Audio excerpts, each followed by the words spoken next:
All right, so thank you all very much for joining us for our next lecture during the Teach-In series, the Teach-In series that brought to you by the College of Arts and Sciences and the Women and Gender Studies program. And today we have a lecture by Dr. Travis Braidwood titled, "These Are My Peers." And I'm going to go ahead and pass the mic on over, and I apologize for the toddler screaming in the background. Thanks, Dr. Cook. So let me go ahead and start sharing my screen here. See if I can get this bad boy working here. There we go. Don't need that. All right. Make sure this is working okay. Excellent. All right. Okay, so I'm going to go ahead and get started. This thing, it shouldn't be too long, just shorter than a normal sort of class lecture.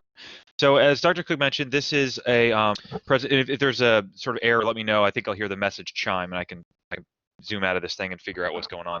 So as I mentioned, or as Dr. Cook mentioned, this is a presentation entitled "These Are My Peers: A Legal History of Jury Discrimination."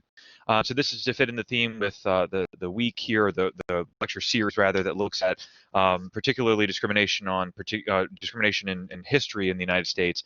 And this is going to focus, as it says, on juries. So my name is Dr. Travis Braidwood. I'm an associate professor of political science here at Texas A&M Kingsville, and I've been here for about, 6-7 years, somewhere around there. And I teach courses in political science, including the judicial classes. So I teach judicial process, constitutional law, and so I thought it'd be kind of interesting to look at how juries have faced discrimination over time, and how the Supreme Court in particular has handled changes to the Constitution to try and end these discriminatory practices, particularly on the basis of race, but not exclusively on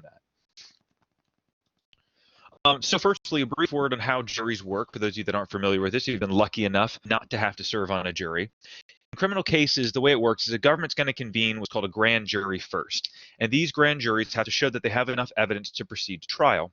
And so these grand juries are called grand juries because of their size. Traditionally, they're about 23 people. Sometimes they're 16, depends on the state. And most of the states use these, however, not all. In some cases, the government uses, as it says here, a judge instead to determine whether or not the government has enough evidence to proceed to trial. So we summon a number of people to determine whether or not the facts and the accusations that are presented by the prosecution, meaning the government, warrants a return of an indictment that will lead to a trial. So this is a two-step process, right? Before we determine guilt or innocence, we have to determine if the government has enough evidence to actually warrant a trial. Otherwise, this could lead to harassment by the government. So you have this grand jury. They're called this because they tend to be large in size, either 23 or 16, depending on the jurisdiction. And this is compared to what's a normal trial jury, or what's called a petty jury, which most usually consists of 12. So grand juries exist in all the federal system. They're required under the Constitution, and in most states. There's a small number of states, however, as I mentioned, that use judges. So if there's enough evidence, the grand jury returns what's called a true bill, meaning, as it says here in the third bullet, meaning you have enough evidence, the government can proceed to trial. States that use judges to determine if there's enough evidence, they return what's called a bill of information. They're effectively the same thing. So what is a jury? So we said that you need these grand juries to return true bills. This requires simple majorities. So if you have a grand jury of 23 people, only 12, or 52%, need to return that true bill in order to proceed to trial. Not surprisingly, about 90-something percent, it's like 95, 96% of grand jury indictments end up in true bills, right? The grand juries return indictments and say, you can proceed to trial. And this would make sense because you would expect the government not to waste the resources if they couldn't actually have success in the trial phase. Next, we need to impanel a jury. So after the prosecution then summons a potential jury, what's called a jury pool, or venire in the more technical language, we then need to determine if these people are actually eligible and qualified to be jurors. So the defense says, okay, we're going to proceed to trial. We've got the indictment. We've got the true bill from the grand jury. The judge says, great, send out the summons for these people to serve on the jury pool. The prosecution will then turn over the evidence that they've obtained to the defense. So the state has to reveal their evidence. This is called discovery. And then we look at this jury pool, or venire, to determine if they are qualified. So it begins in most states by having the judge ask questions or issuing surveys to determine if these people are qualified to serve on the jury, or what's called the petty jury. And this is because some people, maybe they're just not, they might know somebody that's at trial, they might not be qualified, they might not, all sorts of sort of prejudices could creep in. After the judge has eliminated people in this initial step, then it's turned over to the prosecution and the defense to engage in peremptory challenges. These peremptory challenges, or sometimes called peremptory strikes, are a way for both sides, defense and prosecution, to remove jurors that they think might introduce bias. So this will proceed in one of two ways. Either they both get to they'll ask the potential jurors, the venire, a bunch of questions, and then they create a list of people they want stricken, juror number 1, juror number 9, etc. And then they either simultaneously strike them, meaning they reveal both of their lists at the same time, and then remove all the jurors from both of their lists, or they do it in a trade-off. Prosecution strikes somebody, defense strikes somebody, prosecution strikes somebody, and on and on. And they're given a predetermined number of strikes. Once all their strikes are exhausted or there's nobody left to strike, we have a jury pool along with some alternates, right, in case jurors need to be removed or they can't serve anymore, whatever. From that point forward, then, we actually go on to trial, and hopefully we can get a verdict. Right? Guilt or innocence, if we can't reach a verdict, we get what's called a hung jury. So why have this at all? Right? In criminal cases, the government, as we said, has these juries because we've borrowed our system from England, right? The British common law system of understanding how due process should work. So in the colonial era, we since we're subject to the control of the sovereign crown of Great Britain, we used the system that they use. So after we broke off from this system, we continued to use the same thing that we had. So who could serve on these juries? Well, as it says here, these early colonial arrivers to this what would become our country said that, well, in Britain we use 12 members on a jury. We'll continue to use 12 people here.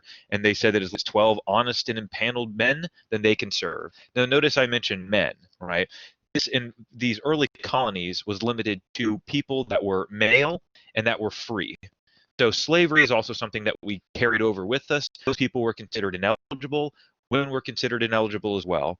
And then in some of the colonies, they also restricted access to the jury service based upon things like property ownership. So unless you actually had a stake in paying taxes, you also could not serve. Right? So by the, as it says here, late 1700s, we realized that this whole situation with Britain, not a great idea. Don't like it a whole lot. So we declare our independence and we become our own nation. What came with this after the declaration is, well, we need a new government, right? Initially, we tried something called the Articles of Confederation, a sort of preliminary to governing ourselves as our own independent state, states. Didn't work so well, right? Left a lot wanting. So we went back to the drawing board and drafted our Constitution, which is still around today. And along with this Constitution, we included a bunch of amendments as part of the ratification process. The states were worried about the federal government trampling on their rights. So amongst these amendments, the initial of rights, the first 10, included provisions for the rights of the accused. Right? In particular, what we're concerned with here today, and that is the 6th and 7th Amendments. So let's briefly look at those in case maybe you forgot what they look like. So this is an abridged version of what's included. The 6th Amendment, as you might recall, is that in all criminal prosecutions, the accused shall enjoy the right to a speedy and public trial, an impartial jury, which is kind of important for us, and to be informed of the nature of the cause of the accusation, to be able to confront the witnesses against him, and to have assistance of counsel, meaning an attorney. Seventh Amendment, also dealing with sort of the same process here of jury trials. It says in suits at common law, which is the legal system we use because we took it from Britain, the right to trial by jury shall be preserved, and no fact tried by a jury shall be otherwise re-examined in any other court of the United States. In other words, jury decisions are final. Right? So we take this idea and we enshrine it in the actual amendments of the Constitution. So let's look a little more closely at the 6th Amendment, because that's what I really want to focus on today. I know I'm doing a little bit of background here, but I want to make sure we're all on the same page until we get into the weeds of juries. So the 6th Amendment includes a bunch of provisions, right?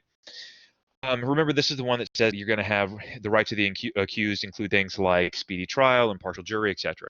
So it's sort of broken down the 6th Amendment into its major provisions in these 6 bullet points. So the first one, the right to a speedy trial. What does that actually mean? How speedy is speedy? What we know is that the right to a speedy trial is reserved only for serious crimes, and that is defined as felonies, where potential jail time is 6 months or more. That only means 6 months or more in that particular crime, not if all of the related crimes stack up to 6 months. So, for example, if I did something like jaywalking, and maybe I was also drunk when I was jaywalking, and then I stumbled into somebody and committed assault and battery because I stumbled into them and then fell on top of them or something like that, all of those things are independent crimes. Maybe it might add up to 6 months. All of those are probably misdemeanors, right? Just only where one crime is a felony. You have this right to this jury trial. In so what about speedy then, right? How speedy is speedy? The Supreme Court has given us a little bit of guidance here. A case called Barker versus Wingo in 1972, it said that we know that a year is too long in cases. That's if you're waiting a year to get a trial, that's definitely too long. But they never gave us a hard and a fast rule. All they said was that we have to look at 4 things: the length of the delay between your arrest, or the clock starts, and the trial. We have to look at the reason for the delays between your arrest and the delay to the trial. We have to look at the time and the manner in which the defendant asserted your right, meaning you said that I want a jury trial, I want an attorney, etc. And then finally, the degree of the prejudice to the defendant because the delay was caused. And so they say we look at all these things together and we'll determine if the state has engaged in purposely delaying your trial. Typically in modern times, this usually isn't much of an issue. If anything, the accused often want their trial to go faster than the government can provide. Next, public trial. So how public is public, and could there ever be instances where we need to shield things like the press or the public from viewing a trial? The Supreme Court again has provided some clarification here. Shepard versus Maxwell in 1966 said this right is not absolute. There could be instances where the government would need to close the trial. So, for example, maybe closing it to the press because doing so would prevent accessing an impartial jury if everyone knew ahead of time, or perhaps changing the venue, or perhaps closing off the access to the trial to the press because a witness might be under witness protection, for example. They also talked in a case called Press Enterprise Company versus Superior Court.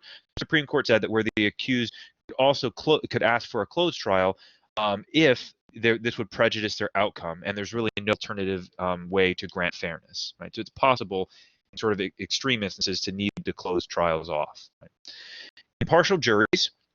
So as mentioned, we know that you only get this jury trial when you're facing, felonies, right? You're going to face 6 months or more in prison. We also note that one of the things the court has carved out here is that juveniles are not subject to jury trials. That juveniles are typically handled in juvenile courts by judges. So there's sort of adapted our legal system around the changing structure of crimes. Does this impartial jury have to be 12 people? That's what we took from Great Britain. The answer is no. It was the custom of England to have 12 people on a jury, but this isn't necessarily need to be the case. The desire for impartial juries is really why we have one of the focuses of today's talk, which are these preemptory challenges, and why we have this examination of this jury pool, because we want to remove people that cannot render fair verdicts. The Supreme Court has held, in a case called Ramos versus Louisiana, that criminal verdicts must be unanimous. This actually is a very recent decision. It used to be, this case was just 2020, Ramos case. It used to be that Louisiana, and I think there might have been 1 or 2 other states, said that you don't need unanimous verdicts from juries to convict someone. But however, most states did say you needed all 12 to agree. Otherwise, it would be a hung jury. The Ramos decision, just as of this year, said that you must have unanimous verdicts in criminal proceedings. It is now considered a constitutional issue. This has also been applied to sentencing when the government wants to seek punishment beyond the maximum, which is allowed by either the state or federal law or by sentencing guidelines. The court should be the one to decide, not a judge. They should turn it over to a jury to decide this. This also applies to the sentencing phase for death penalty cases. They engage in what's called a bifurcated proceeding. You have to have a trial to sentence someone to death, you need a unanimous verdict, and then you need a sentencing phase to determine if there's any mitigating circumstances or if there's anything that might be aggravating circumstances that warrant the punishment.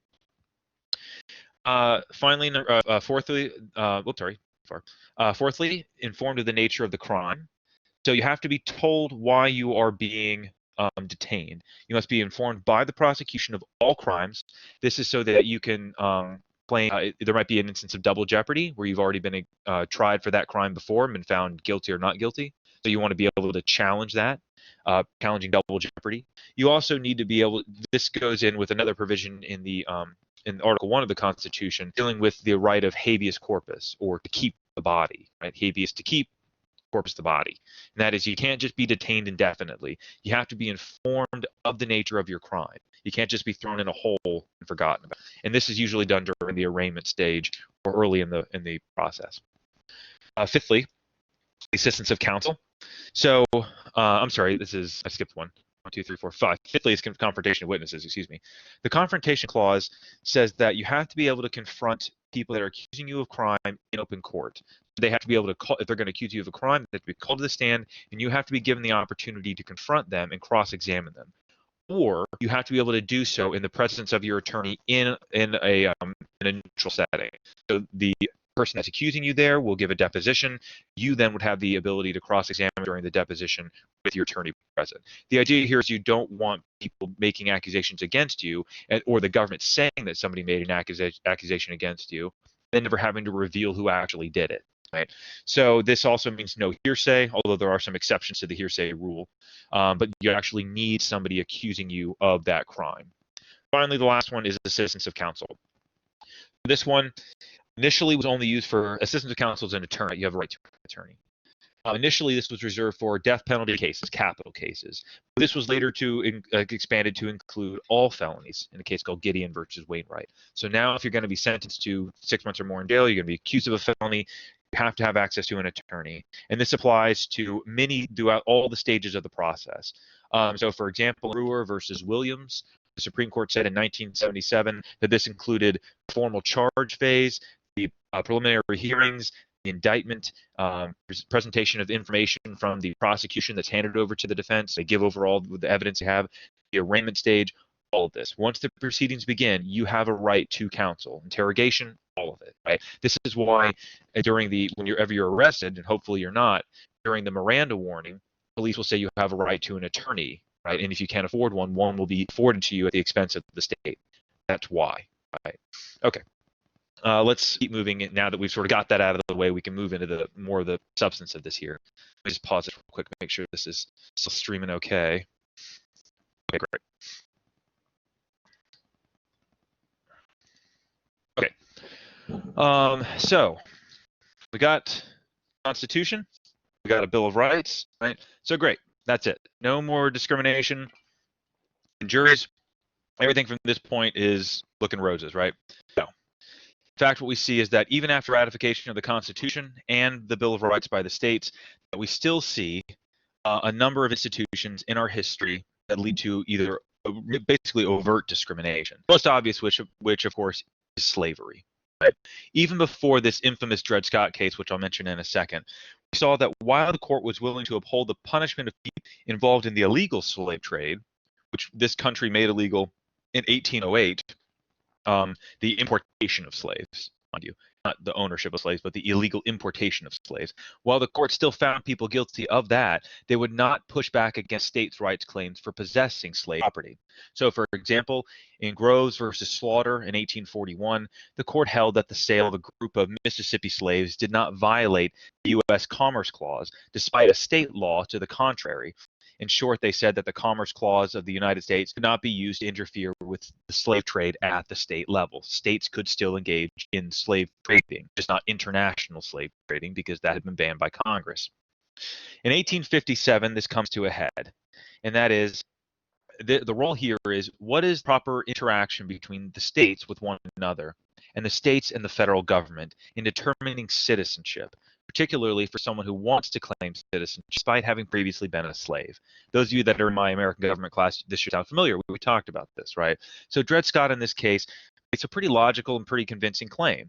He says, look, I was born into slavery. I was owned by this guy. I was taken to a free state, right? So if I'm taken to a free state, I'm considered a citizen of that state. And so if I'm a citizen of that state, I should be recognized as a U.S. citizen as well. He's taken from the slave state to the free state, and then after his owner dies and his wife inherits him, Dred Scott's taken back to a slave state. He's essentially re-enslaved. So the question is he free? Right? Dred Scott says, look, once I'm free, I'm always free. I cannot be re-enslaved. The court in the 7-2 decision, what is considered the worst decision in all of U.S. constitutional law, said no. that after looking at foundational era laws and the language of the Constitution, they found that Dred Scott was not entitled to state citizenship in the slave state of Missouri.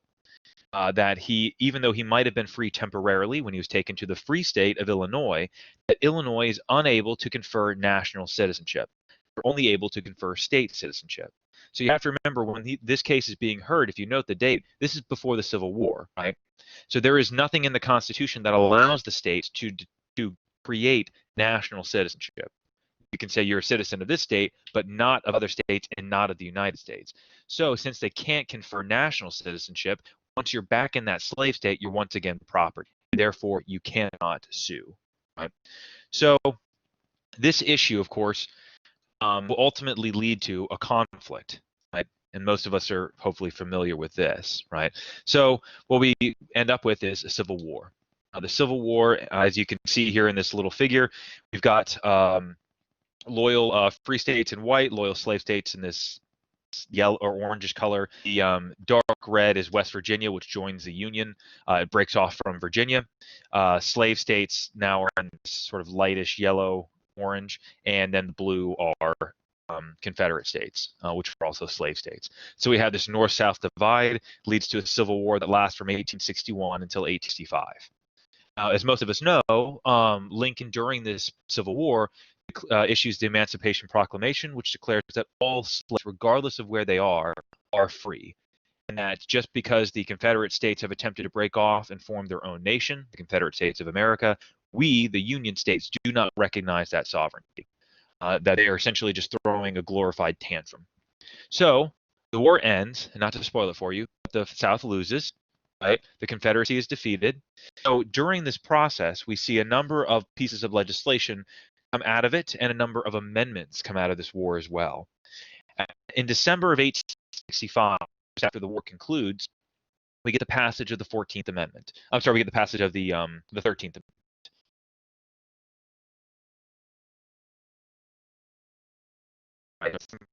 Slavery in it. 3 years after that, in 1868, we get the which contains a bunch says that citizens are entitled to due process of the law. And then, very importantly, in the United States, holding that Congress identifies like it directly reverses the decision of Dred Scott. Now, it doesn't. You are always a citizen. 2 years after that, in 1870, we get the 15th Amendment, and this bans discrimination on the basis of big legal changes. Looking at the, we get a few pieces of Congress, a few pieces of legislation. So Congress came to these amendments. At the last clause of each of these amendments, it said legislation foregoing amendment. This is true for. So they basically gave themselves for pass the Civil Rights Act of 18, pass another subsequent Civil Rights Act of 1875. The record to the Southern former Confederates, as soon as they lost, are they just like, oh well, we lost, we should just stop. Started in black were meant to exclude black citizens from juries, from public office, from voting. It introduced segregation in schools, segregation in transportation, as well as all sorts of other stuff, right? So the Southern states began engaging in overt racial discrimination against Black Americans. So this, the Congress pushes these laws to push back against these Southern states. This is all supported by the fact that Southern states were occupied by federal troops all the way until 1877. Right? So it sort of forces these Supreme Court decision, or I'm sorry, these amendments and these pieces of federal legislation down the throats of former Confederate states. The post-Civil War Supreme Court was actually pretty supportive of these changes. So, for example, as it says here, in Strouder versus West Virginia in 1880, a 7-2 court held that excluding black citizens from jury service was a denial of the Equal Protection Clause, the new amendment to the Constitution, the 14th Amendment, right? So you cannot just outright ban black citizens from serving. That said, however, in the same term, they also held in Virginia versus Rives, they limited the scope of that same ruling in Strouder by holding that the absence of any black citizens on grand juries or petit juries was not a violation of proof of actual racial discrimination. So they're almost virtually impossible to show that there was bias, even if it seems like the exclusion of black jury service persons was systematic, right? So they essentially said you can't purposely exclude blacks from serving on these juries, but it was also really hard to show it was racially motivated for the exclusion. Things only kind of go downhill. Well, I shouldn't say kind of. They go downhill from there, right? So the court initially sort of throws a bone to Congress, saying, "Look, it seems like you're doing a pretty good job along this pathway," and then immediately they start peeling back the strength of the 13th and 14th Amendments. The first devastating blow came here in 1883 in the civil rights cases. This was a consolidation of 5 cases, and it was several states attacking the Civil Rights Act of 1875.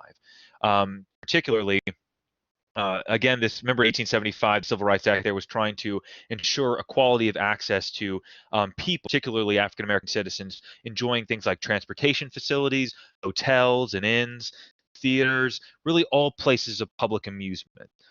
But the problem, of course, is that these are privately owned businesses. The 14th Amendment does not protect against private discrimination, and this is still true today. It only prevents against public discrimination. So they said that these businesses in the civil rights cases, though they're privately owned, the government tried to argue they're privately owned, but they're used like public utilities, right? So like if I own a private busing service, it still engages in activities that are like public utilities, right? Almost like a publicly owned bus or something like, or rail car or whatever, right? But the court there in an 8-1 said that that major portions of the Civil Rights Act of 1875 were unconstitutional because the law relied upon the 14th Amendment to carry out its execution, right? Congress tried to use the provisions of the 14th Amendment to do it. But the court in that 8-1 decision said, and the civil rights cases said, no, right? The 14th Amendment only regulates state action, not, quote, individual invasions of individual rights. In other words, it does not apply to private discrimination. So we see these initial efforts by Congress immediately get beat down by the courts. This has only dealt a further blow in the now infamous Plessy versus Ferguson decision in 1896. This is the case where Plessy is 1/8 black. He sits, the state of Louisiana has a law in place that says if you are black, you have to sit in a black-only section of a rail car. You can see an example of this here in this illustration, having the idea of segregating the races together. Segregating the races from one another. So this takes in forms of all sorts of types of discrimination. Think about like bathrooms, water fountains, schools, rail cars, all sorts of stuff, right, are segregated. And in the Plessy versus Ferguson decision in a 7-1, the court upholds the Louisiana law and says that segregation is okay so long as the accommodations are equal, meaning this begins the era known as separate but equal. That is, you can separate people on the basis of the race so long as the accommodations are equal. And so what we get out of this is all of these southern states, former Confederate states, begin enacting segregationist laws, strengthening white supremacy and emboldening the Jim Crow segregationist policies of the South. That is trying to ensure that blacks are disenfranchised from voting, they don't have access to things like public accommodation, and that these southern states can keep them out. Right? For example, in Williams versus Mississippi in 1898, just 2 years after Plessy, the court there in a 9-0 upheld a provision of the Mississippi Constitution that effectively denied African Americans from serving on juries because they were not qualified to vote because of restrictive voter regulations. So what you see is that these southern states are not the best in terms of coming up with normal legislation, but when it comes to super racist legislation, they suddenly became geniuses. So the state of Mississippi, for example, just found ways to exclude blacks from being able to register to vote. And then they said, okay, well, if you're not registered to vote, you can't serve on a jury. And so the Supreme Court said, well, that law in itself, not being registered to vote, means you can't serve on a jury in itself is not racist because it's not motivated by, it might be motivated by racial animus, but it's not particularly targeting race. So they upheld this this process, and so you see a number of these southern states enacting policies as it's not even thinly veiled. It's just a blatant attempt to exclude African Americans from serving on juries. The court does begin to change, and this starts in the 1930s, right? And this begins with both how it really changes how they're going to approach the 14th Amendment in all manners. Pretty much all the provisions of the 14th Amendment, except for really one, are now the court's going to say we were wrong. How we have been visiting this in the 1890s, it's not workable anymore. So by the mid-1930s, the court ushers in a new understanding of how the 14th Amendment's Equal Protection Clause works. And they hold that it should protect discrimination against particular classes of citizens. So no longer will it tolerate blanket claims from the state that they simply want to treat races, amongst other groups, differently for the sake of different but equal treat, right? Now the burden, they say, is if you're going to target discrimination or differential treatment, let's say, on things like religion or race or ethnicity, the burden is going to shift to the states for them to have to justify that the distinctions based on race are necessitated by some sort of overwhelming justification, which if you think about even for a moment is almost impossible to prove, isn't it? Why would you ever need to treat somebody differently on the basis of their race for things like, rail car accommodations or jury service or anything like that? So the burden on these states is going to become so burdensome that they no longer can sustain it. Right? So this marks, as it says here, a series of cases overturning decisions due to the failure of the states to take into account, proper and equal treatment of races. Holland's case, for example, in this case, Holland was found guilty he was accused of raping a white woman. He was illiterate, and he confessed to the accused rape without the presence of an attorney, and he was found guilty by an all-white jury by an inflammatory prosecutor. The prosecutor said, for example, during the final argument, quote, "What are you going to do? I don't want life imprisonment in this case because that is too uncertain. Would rather you would turn him loose. I think probably somebody might take care of him," implying that if we simply found him not guilty, Holland's not guilty, and we released him to the public, that the mob would simply execute him. Right? So despite precedent, the Strouder case, saying that deliberately excluding African American jurors violated the 14th Amendment, the court, in this case, the Oklahoma court, found him guilty because he failed to show evidence of systematic exclusion on account of race. However, when Holland appeals to the Supreme Court, the court reverses the Strouder decision and says, now, if systematic exclusion of African Americans from jury service is found, that is enough to show that there is a violation of the 14th Amendment. Right? Excluding eligible jurors, supposed to be eligible. Sorry for the typo. Excluding eligible jurors is enough. If you can show there's systematic and arbitrary exclusion on the basis of race, then that is enough to warrant a retrial. Right? This ultimately culminates in Brown versus Board of Education. Right? Brown versus Board of Education, remember, is the case that says that separation in public schools is inherently unequal. Segregation must end. And this overturns Plessy's standard of separate but equal accommodations is acceptable. The court there says no. We have a number of other cases in this period as well. Smith versus Texas, for example. In that case, only 5 grand jury members were African American, despite the fact that Harris County, Texas, was 20% black. They had as many as 3,000 to 6,000 potential eligible voters. Despite that, only 5 black grand jury members had ever been impaneled to serve on a jury in the past 10 years. Right? So the court says this sort of evidence is enough to show overt discrimination and is enough to say that you can challenge the legitimacy of these trials. After the Brown decision, we see Congress also begin to take proactive steps to remedy past discrimination. We get the Civil Rights Act of 1964, which is still around today. Again, Congress trying to flex its 14th Amendment muscle now that the court is going along with it.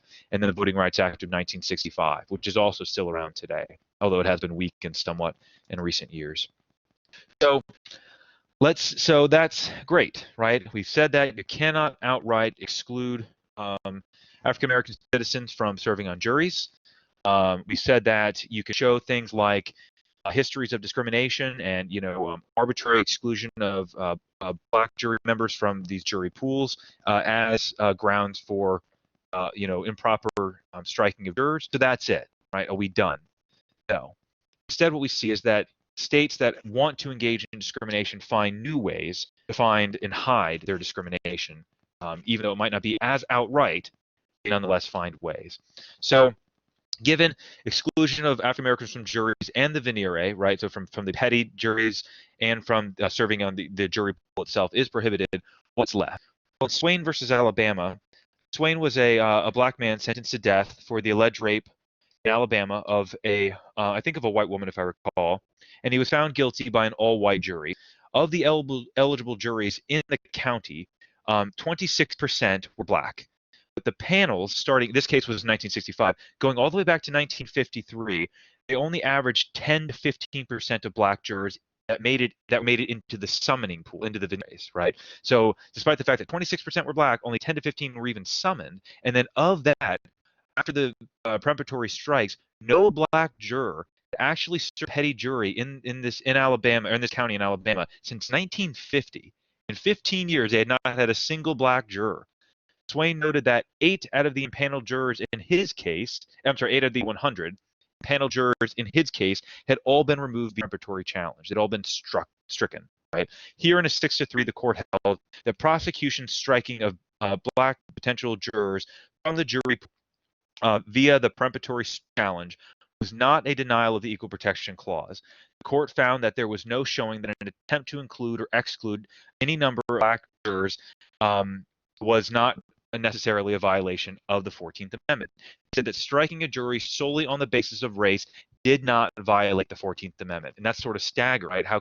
How else could you conclude that why they did it? And the reason they said was, quote, the question of prosecution or a prosecutor or defense counsel must decide is not whether a juror of a particular race or nationality is in fact partial, or whether one from a different group is less likely to be.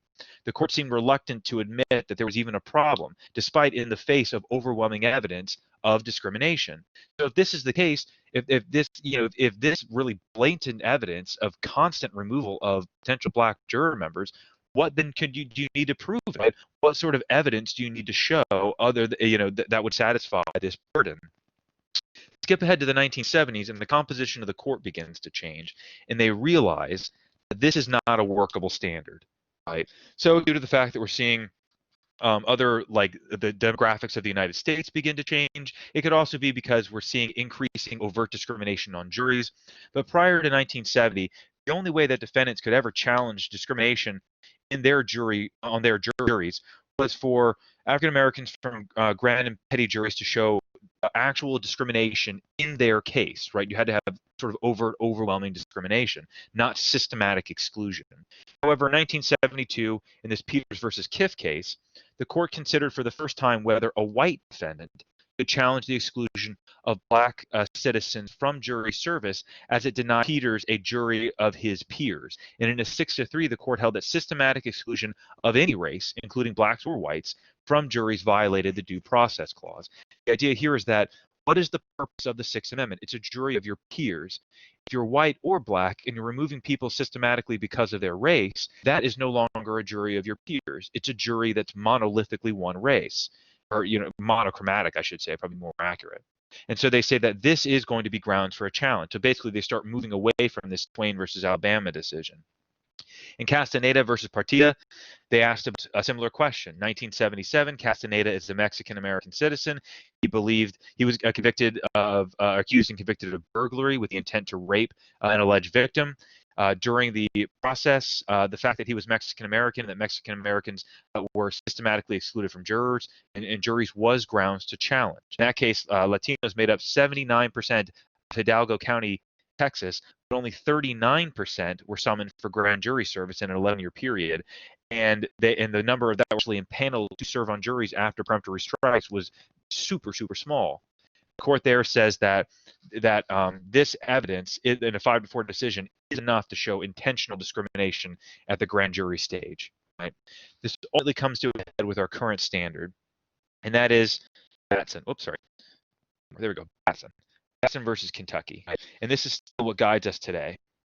So, let's go to the next slide and take a look at what Batson is and so-called Batson challenges. Batson is going to give us our first direct overturning of Swain. So the other ones are sort of chipping away at it, Batson overturns it, and it gives us, this is still the standard we use today. So Batson in 1986, he's accused of second-degree murder and burglary. And during voir dire, remember, is the process of asking jurors questions, right? Asking the venire questions to determine if they should go on, right? So this voir dire, you ask the questions, and then you determine if you want the juror. You use your preparatory challenges to remove the ones you don't want, right? The defense and the prosecution does this. So the judge, in this case, before we even ask the defense or the prosecution who they want to strike, the judge in this case removes certain jurors for cause, which is normal. Then the prosecution used his preparatory challenges to strike all 4 remaining persons from the venire, potential jury pool. And so we ended up with a jury composed only of white people that was selected. The defense challenged this, and they were ultimately, in the initial case, turned down. The Supreme Court, however, when they heard this appeal, said that dismissing jurors without any reason other than their race, solely because of their race, violates the Equal Protection Clause of the 14th Amendment. Swain was wrong. Swain versus Alabama needs to be overturned. Instead, they said we're going to come up with a 3-part test to determine when you can challenge if people have been excluded improperly because of their race from potential jury pools. Firstly, the defense has to show that the prosecution's preparatory challenges were based on race or other impermissible ground. Right. So basically, you're removing the burden is first person, the accused, right, the defense, to show that the state is removing these people because of their race. Once you show that, so once the court finds evidence, then the burden shifts to the government, prosecutor, to show neutral reasons for the strikes that were not based on racial reasons, right? So they have to provide a rationale that's reasonable, that's not, quote, implausible, silly, or superstitious, and exhibit no inherent discriminatory intent.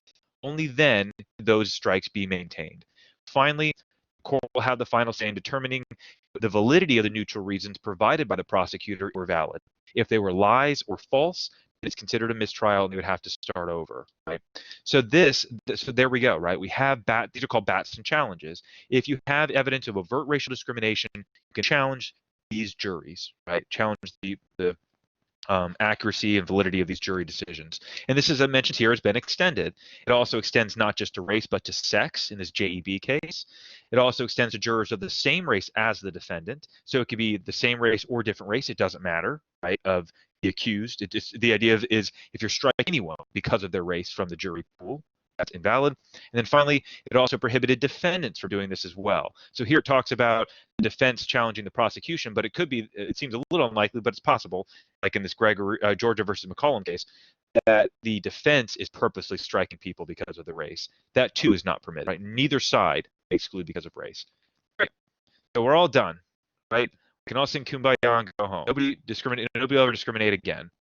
Not quite, right? Take a look at how recent some of these. This is the last few slides I have here, just a few more. I wanted to conclude today by illustrating some examples, right? What's left open by Batson is this. Challenges are hard because I need to have evidence to show that either the defense or the prosecution, whichever side is doing it, is striking these people because of race, right? And then and then once I have this evidence, then they still have an opportunity to rebut my claims. So how can I do this in a way to actually be successful, right? So I wanted to end today with a few examples of how we might think, oh, we're long removed from overt discrimination on juries. Let me divorce you from that belief because it still goes on, right? Take a look at Foster versus Chapman, 2016. Foster is accused and convicted of murder and sentenced to death. So the jury selection proceeded in 2 phases. First, removal for cause by the judge, and then secondly, preparatory strikes, just like we talked about. In the first phase, each prospective juror completed a questionnaire and then was reviewed by the judge. Then the voir dire of 90 prospective jurors proceeded. And then after the questionnaire, the judge removed all but 2 qualified prospective jurors, 5 of which were black. So what we have here is on the left, this is the title, for example, of the top page of the questionnaire. All the questionnaires, after the judge had reviewed them, handed over to the prosecution and the defense. This is a copy of the prosecution's of their copy. The second phase then begins the striking of theirs, right, by both the defense and the prosecution. This resulted in 9 strikes from the state, from the government, right? So they strike 9 jurors. This removed all the remaining 4 black jurors. So Foster objected to the strike, but the rejection was denied and the trial continued. He was found guilty and sentenced to death. On appeal, Foster and his thankfully clever attorney said that we clearly think that there was racial animus in selecting these these jurors for removal, particularly the black ones. So they had on their side a law, the Georgia Open Records Act. It's basically like a Freedom of Information Act request. And they were granted access to the files related to his trial, including the copies of the jury venire list. This is what you can see to the right. At the top of this copy includes the names of, there's a bunch of notes. It might be a little hard to make out, but I'll tell you what it says. We've got a bunch of people that are highlighted, okay. We've also got a bunch of people that are highlighted in yellow and some that are also highlighted in green. At the top of this, it's cropped off because I couldn't fit it on the slide. There's a legend, and it says literally, green highlighting equals, quote, represents blacks. And then next to the name of all these people in green is the letter B. B, B. These people were struck. Right. The letter B also appears, as I said, next to each of these black prospective jurors' names. And this isn't just like one guy's copy. These copies were then circulated to the 10 to 12 people in the district attorney's office for comment, along with these questionnaires, which you can see whoever the prosecutor was circled the fact that he was black. Right. Additionally, there's transcribed letters from the prosecutor, notes that were given back and forth in memo form that were recorded as evaluating the jurors. And so he said things like, quote, if it comes down to having to pick one of the black jurors, this one might be okay. This is solely my opinion. And initially that, and then later that had been stricken out with a strike through line, and then something else had been written on top of it, but you could still read it. Upon picking of the jury after listening to all the jurors, this is more the quote, upon picking of the jury after listening to all the jurors, we had to pick, if we had to pick one, pick a black juror, I would recommend that the one juror we pick is this one.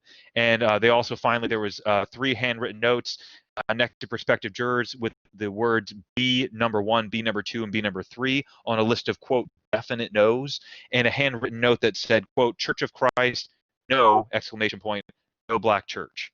Not surprisingly, the Supreme Court in this case in a 7-1 said that this is clearly enough to warrant a Batson challenge. Even though the prosecutor offered a long laundry list of reasons why these jurors were struck not for racial grounds, this is clear evidence that the prosecution never seriously considered adding these people on the jury because of their race. Right? So this is, you might be thinking, okay, great, so this works, right? Batson challenges can work, but this is like overt discrimination, right? This is leading you over the head with it. This is the one sort of lucky case that we find. But you can imagine most prosecutors are not going to be this stupid when they engage in discrimination. Let me show you another case that sort of shows you sort of extreme some of these prosecutors will go. Just last year, Flowers versus Mississippi.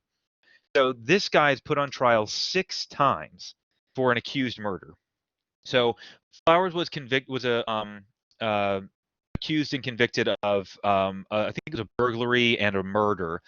In the initial 3 trials, Flowers was convicted, but in the first trial, Flowers was convicted, but the Mississippi Supreme Court reversed the conviction due to, quote, numerous instances of prosecutorial misconduct. So basically the state had done something really wrong. In the second trial, the court found that the prosecutor discriminated on the basis of race in the preparatory challenges. So basically they committed a Batson violation.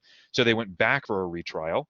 In the third trial, Flowers was convicted, but the Supreme Court yet again reversed the conviction, this time because the court concluded that the prosecutor had again discriminated against black prospective jurors, citing Batson once more.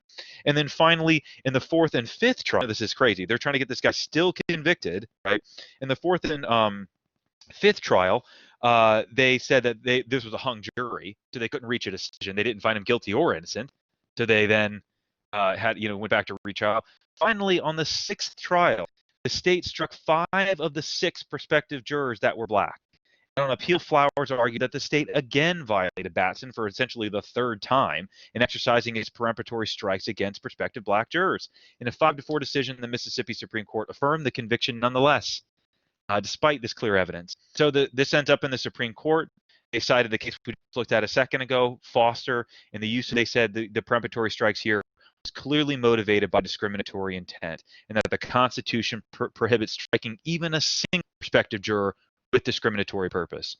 The aftermath of this case, in case you were curious, the state ultimately drops the charges against Flowers in September 4th of 2020 this year, because the state's attorney general said that it would be nearly impossible to convict Flowers on any charges at this point due to the conflicts of the past cases, because at this point there was really no new witnesses left to testify against him. They ultimately dropped the charges, despite the fact that this went on over 6 different trials.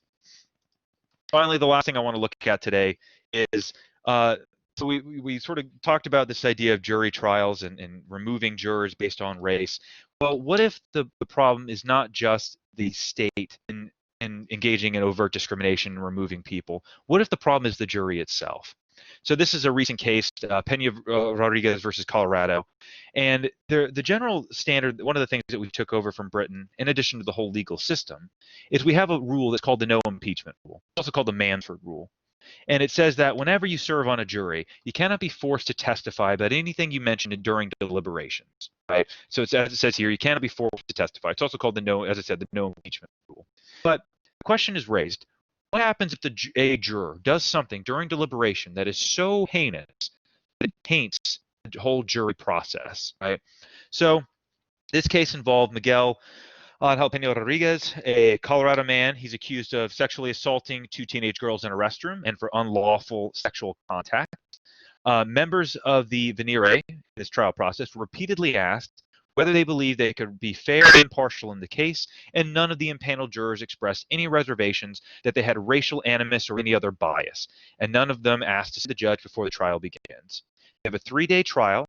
The jury then convenes, deliberates, and finds Pena Rodriguez guilty of unlawful sexual contact and harassment, but they failed to reach a verdict on the attempted sexual assault charge, which is the most severe of the charges.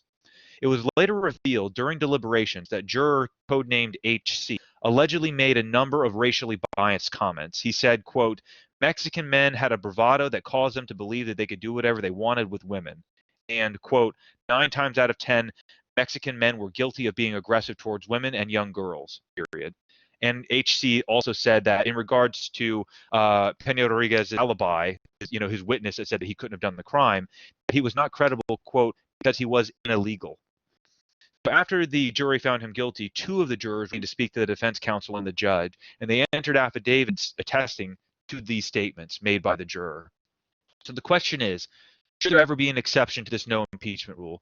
Does that mean that anything that's ever said during jury deliberations is always off limits, even if that may have a tainting effect upon the actual jury decision itself? In a 6-3 in 2017 in this case, the Supreme Court said there needs to be an exception. Quote, the court now holds that where a juror makes a clear statement that indicates he or she relied on racial stereotypes for animus to convict a criminal defendant, the Sixth Amendment requires that the no impeachment rule weigh in order to permit the trial court to consider the evidence of the juror's statement and any resulting denial of the jury trial guarantee. So what do you need to show? You need to show that one or more jurors made statements of overt racial bias that cast doubt on the fairness or impartiality of those jury deliberations, and that the statement must show that racial animus, racial discrimination was a significant motivating factor for the need to convict, right? So the problem, of course, is that this is great, right? We have these 2 things. We got Batson challenges. We got this exception to the no impeachment rule. Again, we still need to rely largely on luck, don't we? We need jurors willing to come forward and say, this guy was trying to convince other jurors to be racist and make racial decisions based on decisions based on racial animus, or we need to have enough evidence to make the Batson challenge. And so these bars are still really high. The other downside is that this creates sort of a catch-22, doesn't it? Not so much in the jury context, but more so in the Batson challenge context. And that is, now that prosecutors know that it's a really bad idea to start writing black church and B's and green highlighters next to potential jurors' names, that going forward, if you want to engage in racial discrimination in juries, it's a lot easier. And that is, all I really have to do is be more careful, right? So instead of writing it on, official documents, I'll write it on a piece of paper, which I then destroy, or I keep a mental note, or on, right? So the problem is that we don't really have a good solution to ending overt racial discrimination in jury selection and in the juries themselves. So what is the solution, if there is one? Well, some members of the court have called for an end to peremptory strikes altogether. Perhaps for cause challenges by judges, fine. But maybe the solution is, if you want a jury of your peers, we need to completely do away with both the defense and the prosecution from ever asking questions about sort of trying to get the ideal jury. Maybe this in itself is contributing to things like racial animus on jury selection processes. But without any changes to either state or federal law, these processes go forward. And so if you have the mindset to want to engage in this discrimination, it's simply a matter of how clever you are to get away with it. Okay, that's it. There we go. I hope that was okay. I hope that wasn't super boring or anything. There you go. Hope I didn't ramble on too long. Did you have anything you wanted to add, Dr. Cook? I was just going to ask if anyone had any questions. That was wonderful, Dr. Braidwood. I mean, these are issues obviously that come up in my criminal justice classes, but I'm definitely not as eloquent as you in describing all of the problems. So thank you so much for this, and I'm sure my students in the audience appreciate it as well. So, does anyone have any questions? You can put it in the chat. And well, actually, I don't remember if I have the settings that allow you to actually even chat. Hold on, let me double check that because that's. Whoops, I apologize. Now you can chat. Sorry. If you have any questions, you can put them in the chat.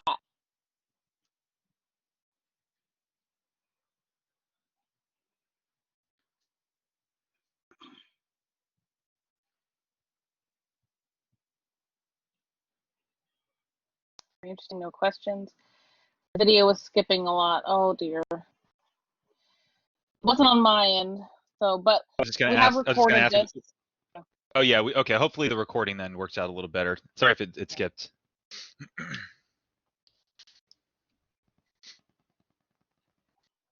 Did skip some. Yeah, there was one point where it skipped for me as well, but overall.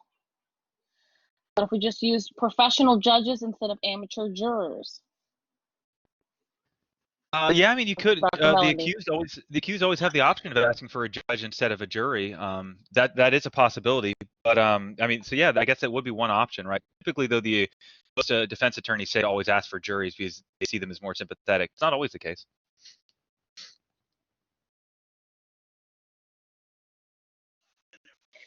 That's true. And one of the things that when I teach comparative criminal justice and we look at how professional juries do operate in places like Germany, and or not necessarily even professional, but they'll take all, similar to a grand jury, they'll have citizens, or civilians, they're trained to process evidence and understand the legal process and due process, and then they serve for a set period of time, like 6 months or so. Um, that seems, because obviously it's in our constitution that you have to have a jury of your peers. So, would that be a potential alternative, do you think, in America? Yeah, I mean, that's definitely an option, right? I mean, it definitely would cure some of these problems of I mean, nothing prevents a judge from being biased either, of course, but um, at least you're removing some of this encouragement of trying to tailor your jury to fit the particular needs of either what you've researched in terms of conviction or in terms of what hypotheticals you think might aid your client or the state. Thank you. I see several people asking about the recording. We are setting that up, but at the moment, if you email me, I'll put my email at the bottom. I can send you the link to the Blackboard recording. That's the fastest way to see it.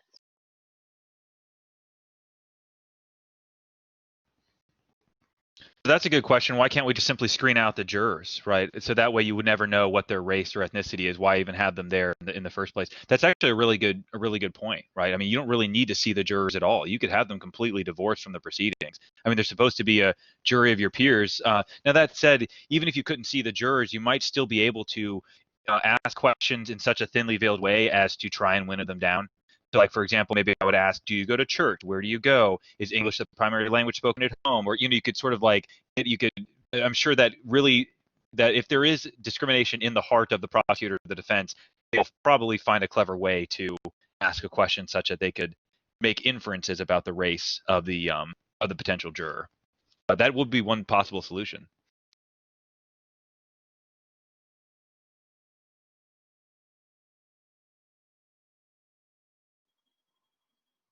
I think you've actually hit the nail on the head there. If you're really trying to find that rationale why to exclude a juror, you're going to find it. I mean, I'll never forget. In my class often show a John Oliver clip where he talks about some of the crazy, crazy rationales.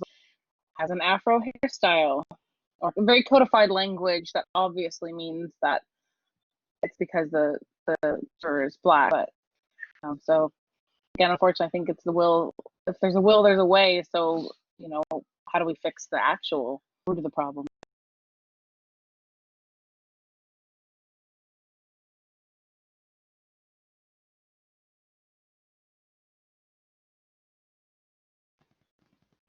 In terms of picking the grand jury, so like we said, that one is the government will simply just say we think we have enough, right, and then they'll proceed to prosecution. The impaneling of the grand jury proceeds in this the same way as we would the normal jury. So it's just a matter of for most of the state prosecutions, and Dr. Cook can probably explain this better than I can, is just do we think we have enough to get it out of a grand jury and then proceed to trial?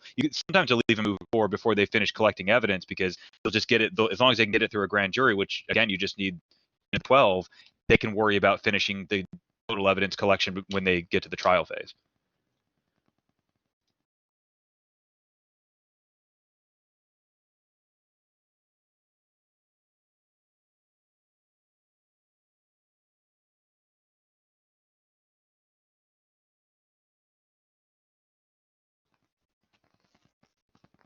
Yeah, that's exactly right. Sometimes they don't have enough, and they'll just roll the dice and hope that they do. Although most prosecutors will be wise enough to say that if we can't get it past a grand jury, then even if we get it through a grand jury and we're just barely squeaking it through, right? Like say maybe we got the 12 out of the 23, might be hesitant to even proceed to trial without additional evidence because you have to have that unanimity for the actual guilt or innocence phase.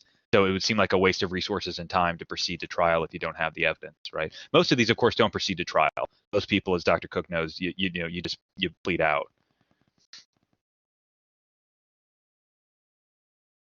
Upwards of 93.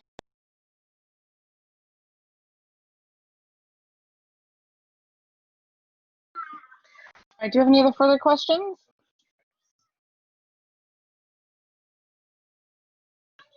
All right, I'm going to take a moment really quickly to tell you all. So this is obviously part of a series, and the next event in our series is going to be a play reading of. Oh, here we go. Pull up there. Of excerpts from Las Cartas, which is a play written by our very own Corey Ransom and students, TMOOC students. So this is going to be Monday at 6 p.m. And the link is available on the Arts and Sciences website, or obviously you can scan that QR code as well. And this has been posted on the Arts and Sciences social media as well. So that's the next event in our series. So we do hope to see you there.